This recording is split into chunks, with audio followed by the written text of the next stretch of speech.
All right, so our first step is threading our needle. So you see I have a few supplies here. I have a pair of scissors. I have various types of needles. I have the needle that I'm going to thread, and then I have my thread, and I have this really interesting little creation here, a needle threader. So I'm going to start by pulling a fair amount, and I chose yellow thread because I like how bright it is and the contrast of my fabric. These are not very strong scissors, but you want to go ahead and get a nice crisp cut on your thread here. Sometimes I even lick it and wet it to make sure it's all, going the right direction. And so I'm going to pick up my needle and I'm going to push it through, but there are some times that it's so little you can't quite see, and that's where we use one of these handy needle threaders. So what you do here is you push the wire through the hole in the needle, and this is probably hard for you to see, but there is a hole in this needle, and I'm going to push this little bent wire through the hole in the needle, and it's a much bigger opening that I can take my thread and push it up through there, and then when I go to pull it back, now I have this, when I go to pull it back, it automatically brings the thread through the hole in the needle. And so my needle is threaded. Now that my needle is threaded, we need to tie the knot. And for the stitches that we're doing, we want a thickness of 2 threads. So I want the whole thing to be 2 threads thick. And so I go ahead and I try to make my ends as even as possible, stretching out my needle, and I have quite a bit of thread. I would say you want at least 2 feet because you don't want to be rethreading your needle too often. And I have a certain way that I do this. There's a lot of different ways to do it, but I always lick my finger. If I lick my finger, it makes it a little wet, and I spin it around the thread like this. And then when I push down, it kind of causes like a little tangle in the thread. And then I can pull it down like this, and voila, I end up with a nice knot in the back of my thread. So now I have a needle that's double thickness, because we want a little bit thicker. If we just did 1 layer, we probably wouldn't see it. But I want double thickness so that you can actually see the stitching. And that is how you thread your needle and tie a knot in the back of the thread.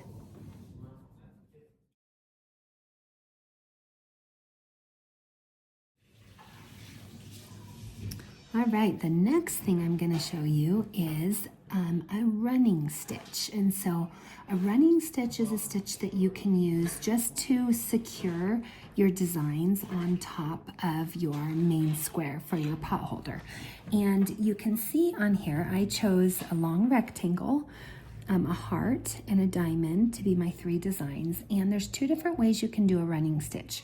You can do a running stitch that's at a right angle to the edge, just like these, or you can do like a diagonal slanted running stitch that you see in this one, where it's a little bit more slanted. So the running stitch, you're going to take your needle, and it's coming from underneath the fabric. If you see on the back, you can see all of it. It looks kind of messy, but that's okay because we're going to put 2 layers on this pot holder. And I'm going to run my needle. I'm going to do it right, about the same amount of distance. I'm doing about an 1/8 of an inch.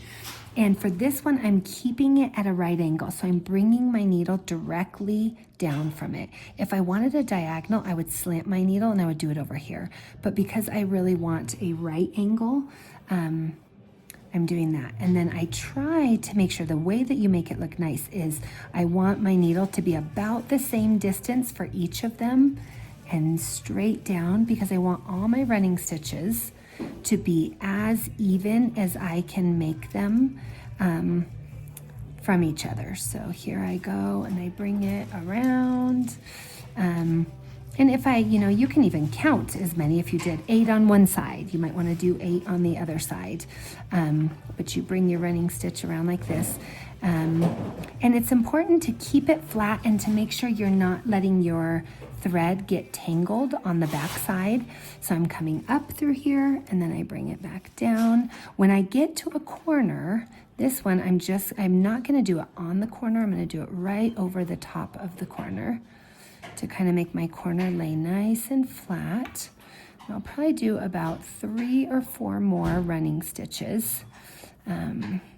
Oops, that one was a little closer than I meant for it to be. So that one won't be super even, but that's okay. Sometimes they're not perfectly even. And then I'm going to show you how to finish off your knot when you get to the end, and hopefully you picked enough thread that you don't run out. And even if you do run out, I ran out on my long rectangle and I just had to tie it off and then get a new piece of thread because I was lacking some thread.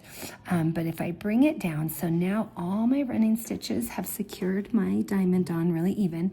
And when I look at the back, here's how I'm going to tie it off.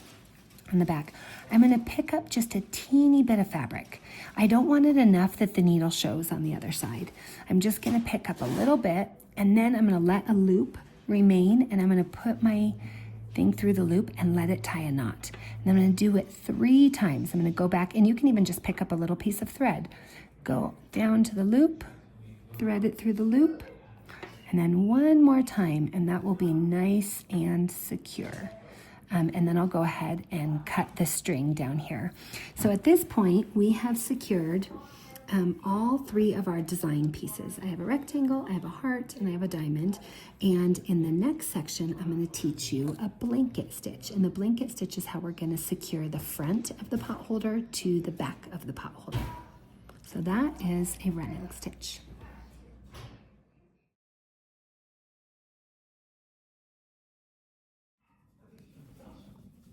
All right, so far you have learned how to thread the needle, how to tie a knot, and how to do the running stitch, where you had the 2 separate pieces with the kind of messy look on the back. But now that you're done, once all 3 of your pieces are on the front, now you want to secure the 2 parts of wool together. And we're going to do this with a different stitch called a blanket stitch. So you can look here and see what it looks like. It's kind of pretty on both sides, the front and the back. And so I am going to show you how I do a blanket stitch. So I'm going to show you a few parts of it. You're going to come in from behind, and you want to make sure they're equal distance apart. And instead of letting the whole thread go, I'm going to put my needle from the top, and look what it does.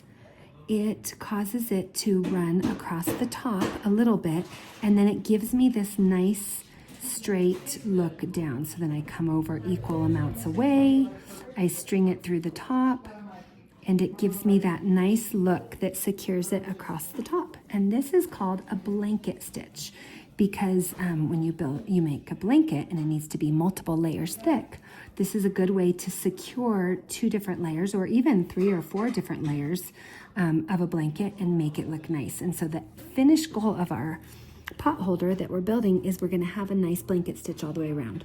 But I'm going to show you, say you just started and you have a thread with a knot in the back and you want to get started on your blanket stitch. I recommend you start in the middle. It's hard to start on a corner. But you're going to separate the 2 layers and you're going to go ahead and start it from behind. And this is just to hide the knot. We're starting it just to hide the knot from behind. So say that knot comes in from the behind, and the first one, you're just going to go back over and do the exact same thing again. So we'll have a double layer. And then I'm going to catch this top part, and then I'll start it right next to it. So I've just started a brand new blanket stitch. I hid my knot in the middle layers, come through the top, and it creates that line across the top. Go to the next.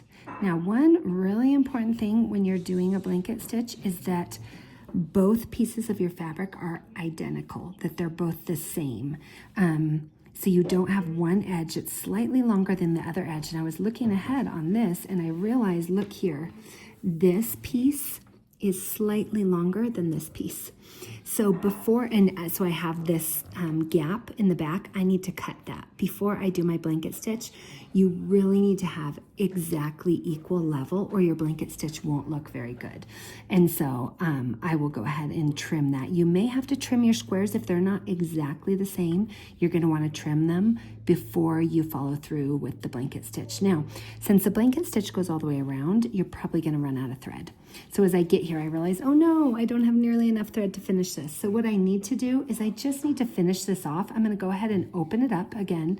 I'm going to catch a teeny piece of fabric and I'm hiding the knot back here.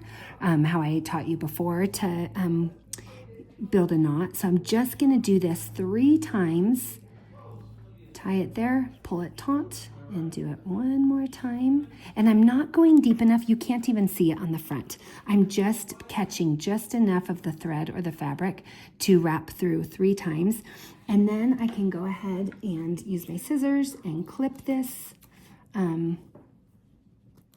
off, and I will hide that tail in here. Stretch this out. I'm going to probably have to catch that with my next one. When I come up through, I'll catch it and I'll start a new thread here to continue with my blanket stitch until the whole thing has a blanket stitch. So that's how you do a blanket stitch.